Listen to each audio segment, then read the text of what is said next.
bringing you the news 24 hours a day, 7 days per week, with a fresh approach. www.999wefm.com. WeFM News, online, on demand.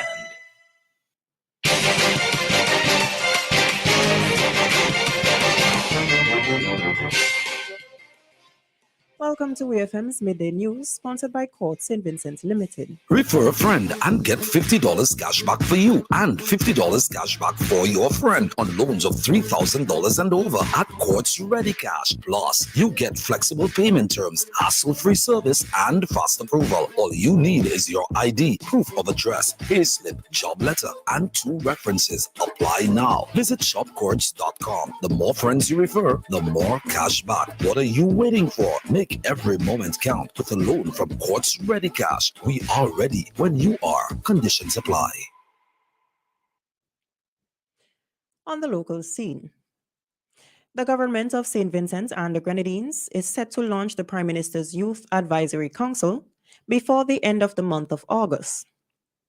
This was announced by Prime Minister Dr. Ralph Gonsalves during the swearing-in ceremony of Senator Shaquille Bob on Tuesday. According to Prime Minister Gonsalves, this council will engage with over 200 young people under the age of 25. He noted that it will be the responsibility of Senator Bob to work with this new council. We hear more from the Prime Minister. Sometime before the end of this month, it is the intention of the government to launch the Prime Minister's Youth Advisory Council. This body will consist of a number around 30 or more persons, the center, but it would engage with different sectors, with individuals, over 200 young people, persons under the age of 25. And part of Shaquille's responsibility would be to work with the core body of the council, that advisory council. That was the Prime Minister, Dr. Ralph Gonsalves. Prime Minister Gonsalves said the council, set to be launched before the end of the month, will be chaired by Anson Latchman. He noted that the other names have been finalized and said that they will be announced soon. Former Senator Rashad Karim-Balla has been appointed as Director of Communication within the Public Service. This was first announced by the Prime Minister, Dr. Ralph Gonsalves, last month and was again mentioned on Tuesday during the swearing-in ceremony of the new Senator Shaquille Bob.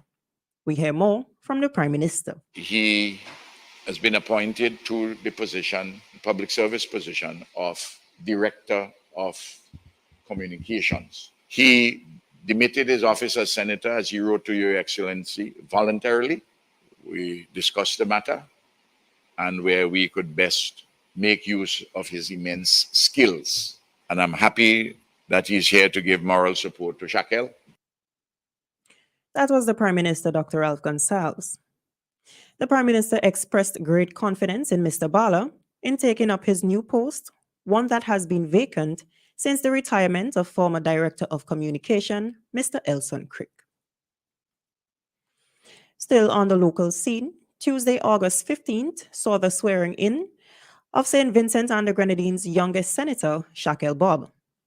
During the young senator's remarks at her swearing-in ceremony on Tuesday, she acknowledged that there was a lot of work to be done, but stated that she is ready to accept the challenge. We hear more from Senator Bob. First and foremost, I would like to say thanks to God for bringing me thus far, for giving me good health and strength so I can stand before you this morning. He has always ordained my steps, and I have no doubt that this is one such step. Additionally, I would like to thank the government of St. Vincent and the Grenadines, especially our Prime Minister, the Honorable Dr. Ralph Gonsalves, and other ministers and parliamentarians, and Mr. Rashad Balla.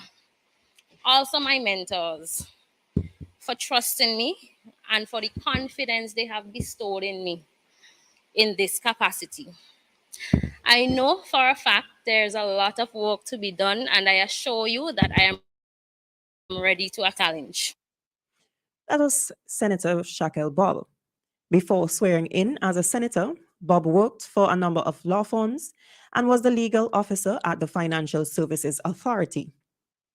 Senator Bob joins newly appointed Senator Barnava Brown, age 33, who was appointed less than a month ago and Kiesel Peters, the first female Minister of Foreign Affairs, who was appointed a year ago. Senator Barber will take on parliamentary duties in the Prime Minister's office. On the regional scene, the University of the West Indies, the UWI, has announced that its faculties of medical sciences have been successfully accredited for an additional 5-year period from 2023 to 2028 by the region's accreditation body, the Caribbean Accreditation Authority for Education in Medicine and Other Health Professions, CAMHP. The UWI, via an official release, said the decision to renew the accreditation was reached at CAMHP's meeting held on July 19th and 20th, 2023, following a comprehensive review and evaluation conducted by the authority during 2022, visits to the 3 teaching sites at Mona, St. Augustine, Cave Hill, and the clinical site in the Bahamas. The UWI states that CAMHP accreditation reaffirms the high quality and standards upheld by the UWI faculties of medical sciences in medical education and healthcare training. This recognition underscores the commitment of the UWI to consistently provide a world-class education to medical students as well as students studying other health professions. Still on the regional scene, a man was killed and a 12-year-old boy injured after they were attacked by gunmen in Bosco Bellevue, St. Mary on Monday night. The deceased has been identified as 27-year-old Javane White, otherwise called Ratty, of Bank Lane, Anoto Bay in the parish. Reports are that at about 9:40 p.m., White and the boy were walking along the roadway in the community when they were pounced upon by men traveling in a motor car who opened gunfire at them. When the shooting subsided, both White and the child sustained gunshot wounds. They were assisted to the hospital where White was pronounced dead and the child admitted for treatment. Investigations are ongoing into the incident.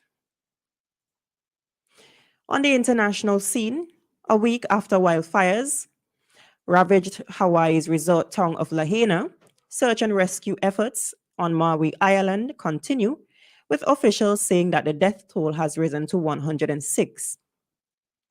Currently, we have identified 3 individuals who are pending next of kin notification. At the time of this release, there have been 106 human remains recovered, awaiting identification, the Office of Maui County said in a statement on Tuesday. State Governor Josh Green warned on Tuesday that the death toll from last week's inferno on the island of Maui, already the deadliest U.S. wildfire in more than a century, would grow significantly, urging Hawaiians to gird for a number that could be 2 or 3 times its present level. The U.S. Department of Health and Human Services deployed a team of coroners, pathologists, and technicians, along with exam tables, X-ray units, and other equipment to identify victims and process remains. Officials say they had collected DNA samples from 41 people whose relatives were missing. The island's police chief has said many of the bodies are so badly charred that they are unrecognizable. Such was the ferocity of the blaze. And finally, in sports, Ben Stokes will be a part of England's World Cup squad after reversing his decision to retire from one-day international cricket. Stokes is included in the 15-man squad for the series against New Zealand, which will also play in the World Cup. Batters Harry Brook and Ben Duckett have been left out, while pace bowler Jofra Archer will not be fit in time. Uncapped Surrey fast bowler Gus Atkinson, aged 25, is included in a group which will be led by Joss Butler. England will defend the trophy in India in October and November, having famously won it on home soil 4 years ago. This has been WEFM's Midday News, sponsored by Court St. Vincent Limited. I have been your presenter, Jessica Klein. Join us again at 3 p.m. for WEFM's 3 p.m. news, and we thank you for listening. Head back to school with Quartz Optical. Get 35% off lenses plus free gifts with selected purchases. Don't miss this opportunity. Students of all ages, parents and teachers too. Get that frame today with no cash and pay later. At Quartz Optical, our eye exams are always free. Book today at www.quartzoptical.com. Offer ends on August 26, 2023. Quartz Optical. Value you can see. You've been listening to WEFM's Midday Newscast. You've been listening to WEFM's Midday Newscast, which came to you with the kind compliments of Court St. Vincent Limited. Thank you very much, Jessica. Of course, our next newscast will come your way at 3 o'clock this afternoon. Coming up at 12:30, it's Viewpoint, and at 12:45, we have for you the obituaries, which will be brought to you with the compliments of the New Haven Funeral Home, and at 12:55, the local weather report. That will come to you with the kind compliments of East Caribbean Feeds, loved by animals, preferred by farmers. For over 20 years, Cubano Limited professionally delivers top quality products and